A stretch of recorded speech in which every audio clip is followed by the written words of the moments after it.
ತಮಿಳುನಾಡು ಮುಖ್ಯಮಂತ್ರಿ Vijay bumper gift ಅನ್ನು announce ಮಾಡಿದ್ದಾರೆ. ಸರ್ಕಾರಿ ನೌಕರರಿಗೆ ಹೊಸ ಘೋಷಣೆಯನ್ನ ಮಾಡಿದ್ದಾರೆ ಮುಖ್ಯಮಂತ್ರಿಗಳು. ಮಹಿಳಾ ಸರ್ಕಾರಿ ನೌಕರರಿಗೆ ಸರ್ಕಾರದಿಂದ ಸಿಹಿ ಸುದ್ದಿ ಸಿಕ್ಕಿದೆ. ಬ್ರೇಕಿಂಗ್ ಲಭ್ಯವಾಗ್ತಾ ಇದೆ. ಮೂರನೇ ಮಗುವಿಗೆ ಇನ್ಮುಂದೆ 1 ವರ್ಷ ಹೆರಿಗೆ ರಜೆಯನ್ನ ಘೋಷಣೆ ಮಾಡಲಾಗಿದೆ.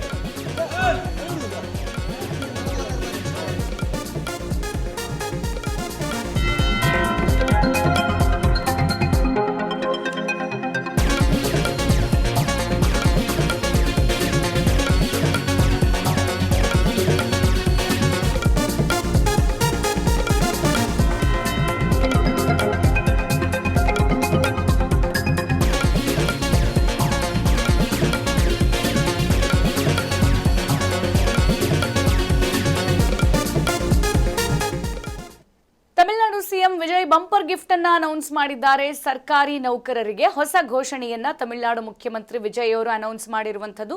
ಮಹಿಳಾ ಸರ್ಕಾರಿ ನೌಕರರಿಗೆ ಸರ್ಕಾರದಿಂದ ಸಿಹಿ ಸುದ್ದಿ ಸಿಕ್ಕಿದೆ.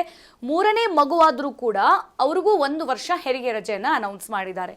ಅದು ಕೂಡ ವೇತನ ಸಹಿತ ಹೆರಿಗೆ ರಜೆಯನ್ನ ಸಿಎಂ ಘೋಷಣೆ ಮಾಡಿರುವಂತದ್ದು. 3 ತಿಂಗಳು ಮಾತ್ರ ಈ ಹಿಂದೆ ತಮಿಳುನಾಡು ಸರ್ಕಾರ ರಜೆಯನ್ನ ಕೊಡ್ತಾ ಇತ್ತು. ಆದರೆ ಇನ್ಮುಂದೆ ಮೂರನೇ ಮಗುವಾದ್ರೂ ಕೂಡ 1 ವರ್ಷ ವೇತನ ಸಹಿತ ರಜೆಯನ್ನ ಈಗ ತಮಿಳುನಾಡಿನ ಮುಖ್ಯಮಂತ್ರಿ ವಿಜಯ್ ನೇತೃತ್ವದ ಸರ್ಕಾರ ಅನೌನ್ಸ್ ಮಾಡಿದೆ. ಸೊ ತಮಿಳುನಾಡಿಗರಿಗೆ ಮತ್ತೊಂದು ಸಿಹಿ ಸುದ್ದಿ ಅಂದ್ರೆ ತಪ್ಪಾಗ್ಲಿಕ್ಕಿಲ್ಲ.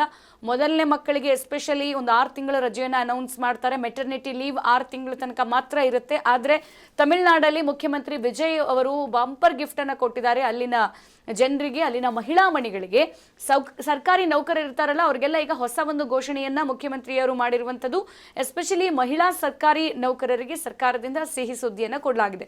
ಈ ಹಿಂದೆ ಏನಾಗ್ತಿತ್ತು, ಮೊದಲನೇ ಮಗುವಿಗೆ ಮಾತ್ರ 6 ತಿಂಗಳ ಮೆಟರ್ನಿಟಿ ಲೀವ್ ಕೊಡ್ತಾ ಇದ್ರು, ಆಮೇಲೆ 2ನೇದಕ್ಕೆ ಸ್ಟಾಪ್ ಮಾಡಿದ್ರು.